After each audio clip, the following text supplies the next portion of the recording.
Hello, everybody. I'm Riley Woodall, and welcome to the Toss-Up. With spring football in full swing and the trees and flowers blooming back to life, it's time for the NFL Draft Show. We'll break down some of the biggest storylines heading into the draft, rank position players, and later in the show bring you another edition of the IUSTV NFL Mock Draft. Stick around because it's all next on the Toss-Up.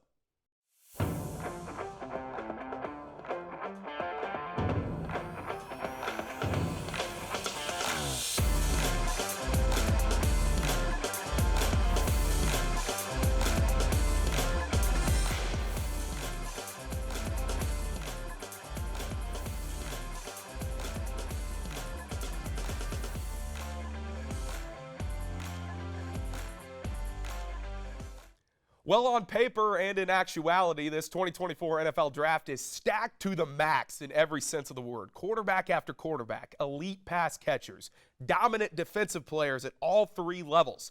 This draft class is a dream come true for franchises and has the potential to be the best of the 21st century. Here to talk about this monumental draft with me is Justin Lemke, Will Stewart, making his toss-up debut, Thomas Crow. Gentlemen, the NFL Mock Draft Show, how we feeling? I'm feeling good. I like you said, I think, potentially this draft could be incredible. Enough to rival the 2017 class with obviously the likes of Mahomes, McCaffrey, Garrett, all these guys that have just been amazing in the NFL so far. And this draft is certainly front-loaded. I mean, think about the quarterbacks, obviously, as you mentioned. I mean, very likely 3 going off the board right away. And offensive linemen, too. Wide receivers, it's loaded. The first round is juiced. So, Will, Thomas, I want to get your guys' opinions, too, on kind of your overall thoughts on this draft and how you kind of grade it in regards to previous drafts that have come before it. Well, I mean, I'll start off with it. This is one of the best drafts we've seen in the 21st century. It rivals that 2017 draft, like Justin said. We were kind of talking about it earlier. There's all-time greats in that draft. I mean, there's obviously Mahomes, there's McCaffrey. These are all pros, future Hall of Famers. But this draft has the talent that honestly washes 2017 coming out of college. There was buzz that draft was going to be great. Obviously, all the players turned out much better than we expected them to be. But this draft this season, I mean, they're expecting these guys. The whole first round, honestly, could be at least Pro Bowlers. They're all going to be. I would expect them all to be starters, but that's never going to happen in a whole first round of a draft. But this is certainly one of the most talented first rounds and overall drafts we've seen in a while. Yeah, this draft is incredible. It's offensive everywhere, and there's still defensive players that are going to leak in. We're probably going to have 4 quarterbacks go in the first round. Doomsday scenario hits. Do we have 5? Does something insane happens and we have 6? Yeah. Nobody knows. We have incredible pass catchers everywhere on the board. This draft reminds me of 2011. Cam Newton, Blaine Gabbert, Christian Ponder, Jake Locker all go in the first 22 picks. A.J. Green gets drafted at 4. Julio Jones gets drafted at 6.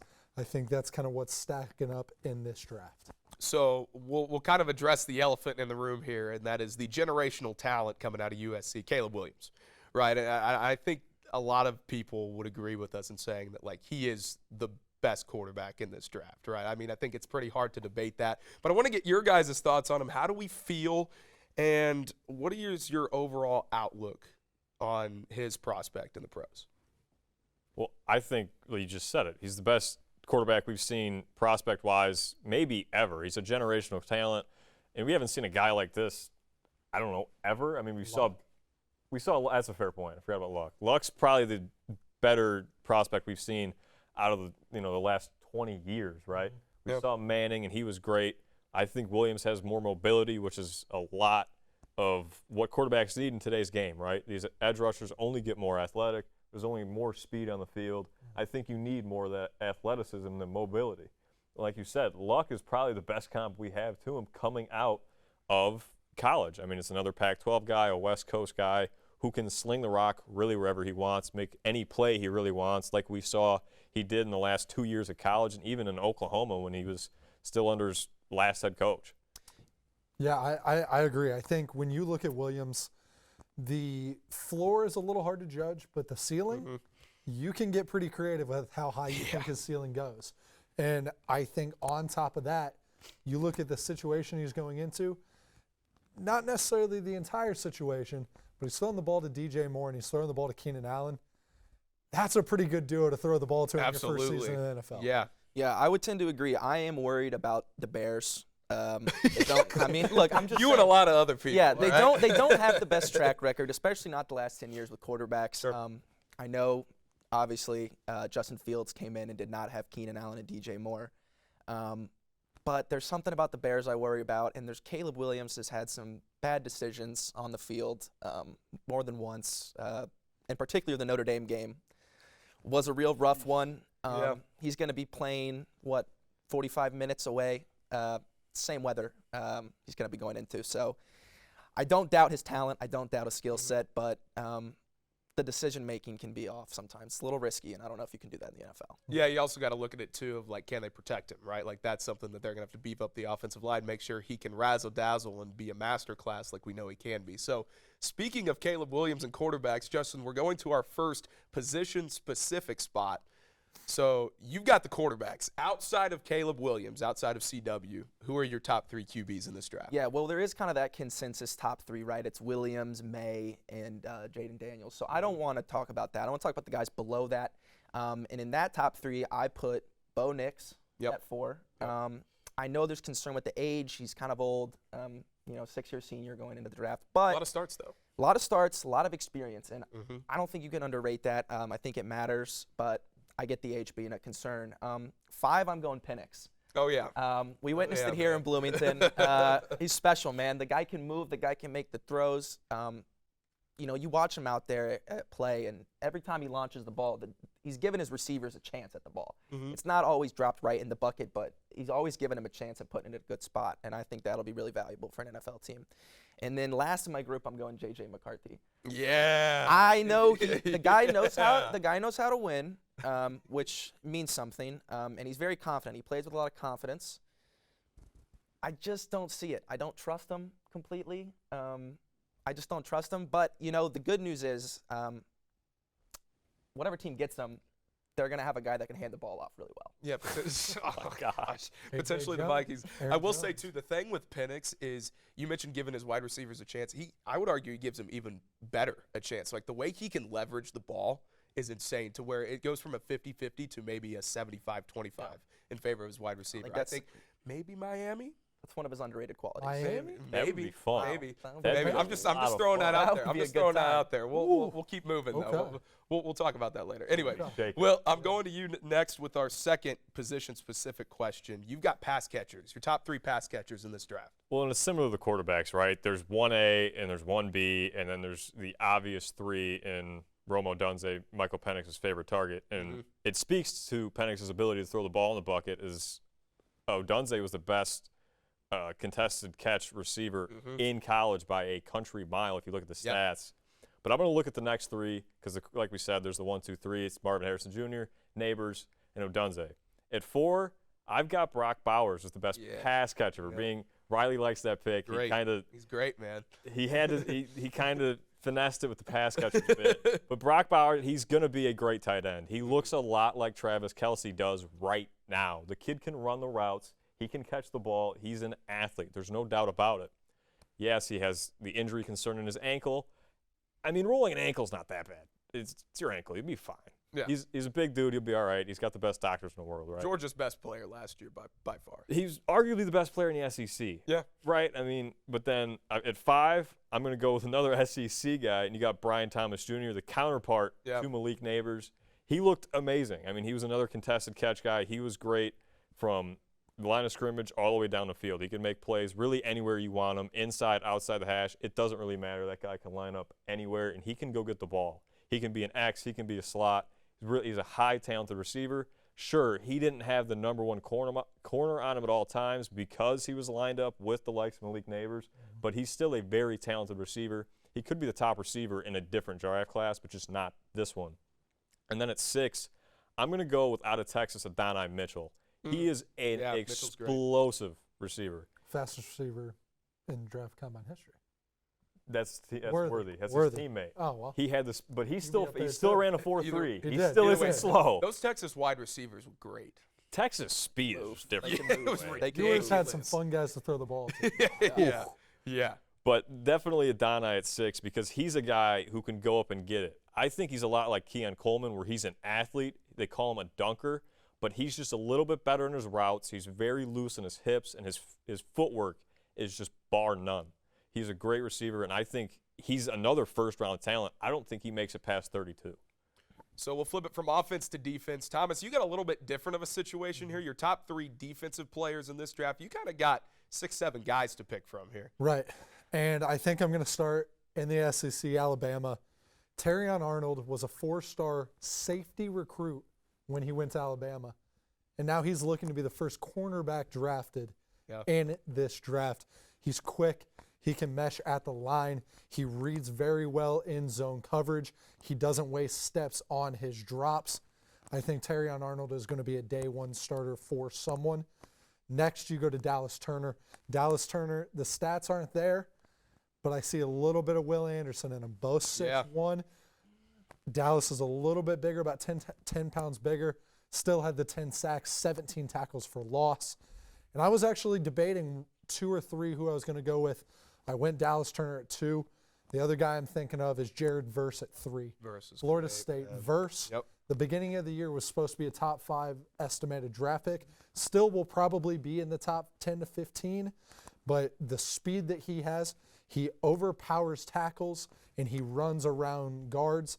That's a very, very hard thing to deal with for an offensive line. I think Verse is going to be an impact maker day 1 for an NFL team. So many different playmakers, so much incredible talent in this draft. We're going to talk about it a little bit more coming up after the break. We've got the IUSTV mock draft. What picks will our panelists make? Find out when we come back.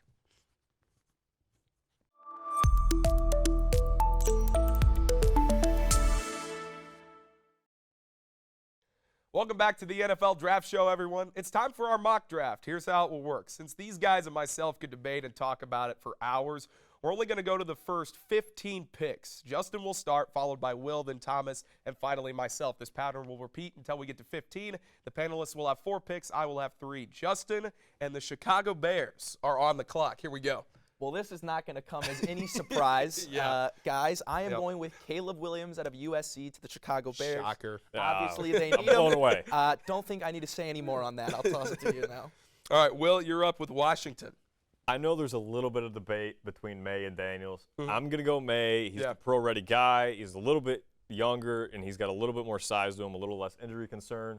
But both are elite quarterback prospects, right? But I'm going to go May. He just feels like a little bit of a safer pick. He's a little bit smarter with the football than Daniels is. Yep. Thomas, you got the Patriots, number 3. You know, it is a very new Patriots team, top to bottom. I say we go and get the Heisman winner, Jaden Daniels at LSU. Yeah, really like that pick. Really like that pick. So I got the Cardinals at 4. I'm going to go with Marvin Harrison Jr. I mean, again, no surprise. Give Kyler Murray a weapon. I think that's great. I think you need to give Kyler a little bit more of a chance. I know there was that whole saga that I don't need to go into. But anyway, give him the best wide receiver in college football. Arguably maybe the best player. I know there was a debate there between him and Caleb Williams. Marvin Harrison was so pro-ready in college, right? He didn't have the best end to the season. He didn't play his best game against Michigan. That interception that ended the game was mostly his fault. It was a bad adjustment on his part. But his route running's incredible. He plays and practices like he is in the pros, and that's the standard he holds for himself. He's excellent. He's phenomenal. Maserati Marv, as Gus Johnson likes to call him. He's going at number 4. Number 5, you're back to it, Justin. You've got the Chargers. Yeah, so the Chargers need a lot, as we know. A lot. But for now, they need something for Herbert, and I'm going to go with who I think is the second best receiver in the class after Marvin Harrison, and that is Malik Neighbors out of LSU. Sure. He was Jaden Daniels' favorite target. He had over 1,500 yards with 14 touchdowns. I mean, the guy's a monster. He's got speed. He's got good hands. He's got everything you need for a guy.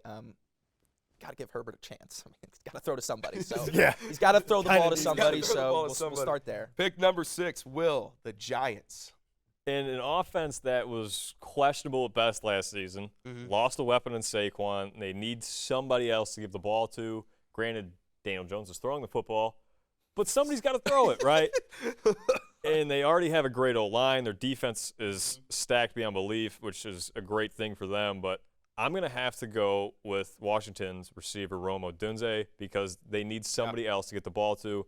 There's not a running back in this class you're going to take in the top first round, even in the first round of this draft. There's no Bijan Robinson this year. So I think by default they have to go a different playmaker, and in that case, it's going to be Rome Odunze. Thomas, the Titans at pick 7. And it's unfortunate that Odunze's career is ended before it'll even start. Oh, my. No. But Wow. Tennessee needs to protect Levis. They think Levis is their guy. Not sure if I agree, but they're going to try and protect him. And what better place to go than Notre Dame? They hammer out offensive linemen, and I think Joe Alt can be another one. Yeah, really, really like it. I got the Falcons at 8. They kind of need help in several different areas. I'll go back to the defensive side of things. Dallas Turner. Thomas, you mentioned him in the A block. I mean, this is a guy that's just a freak. He's an animal, and he's a big body, and he shows that he can fly to the ball. He was one of the best, if not the best players on the defensive side for a stacked Alabama defense last year. He's going to be phenomenal for the Falcons. Back to the Bears at 9. Justin. Yeah, I get 2 picks for the Bears, so that's pretty special. Look, they got Caleb Williams. You got to protect him. You cannot have him get hurt. For that reason, they're going Olu Fashanu out of Penn State. Offensive tackle, he'll protect the blind side, like I said, and he is a monster of a man and moves very quick. 6'6", 317. The guy is a beast.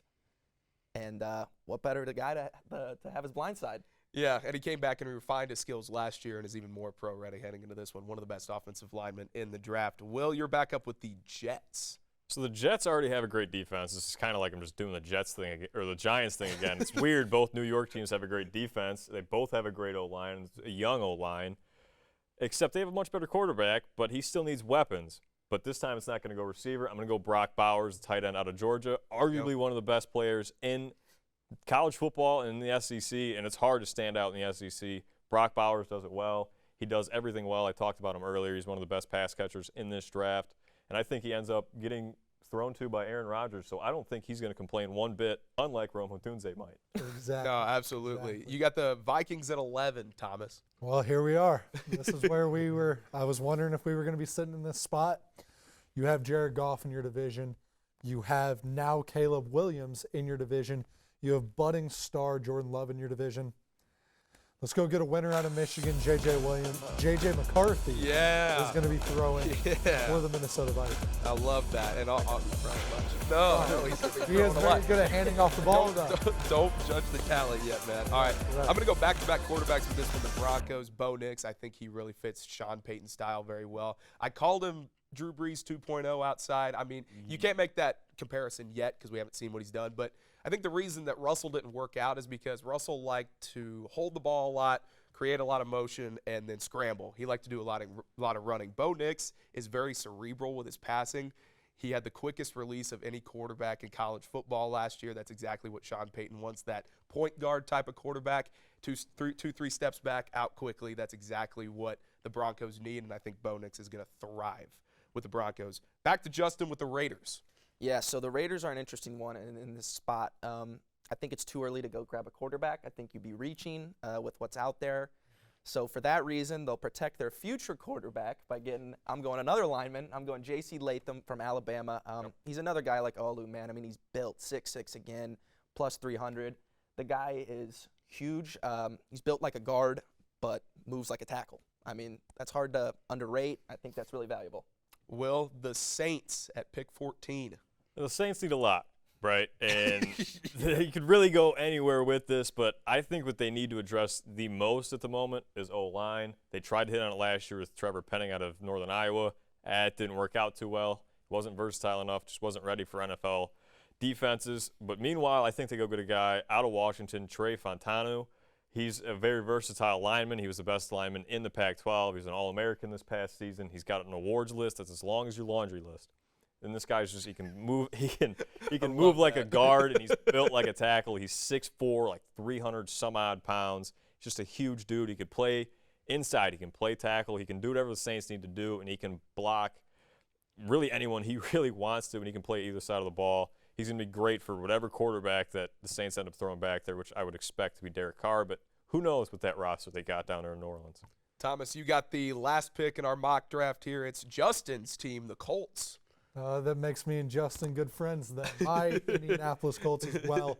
There are some spots you have to look at. Is it time to protect Anthony Richardson fully? I think we're a year removed from that. I think next year you look at offensive line. I think right now you have to look at skill positions on the defensive end. And what I ranked as my number one defensive player is still there. I think you take Terrion Arnold out of Alabama. Yep. You have size, but you have speed at that corner position. Somebody who's going to help out Kenny Moore, help out the other younger, maybe not as talented cornerbacks that this team is playing with. And I just think if Arnold isn't there at 15, maybe Ballard trades back. He's known to do so. Mm-hmm. But in our mock draft, Terrion Arnold's there, and he becomes an Indianapolis Colt. Great analysis, great picks, gentlemen. Thank you so much for coming onto the show with me and talking some NFL draft. It's very close. I'm very, very excited. It's time.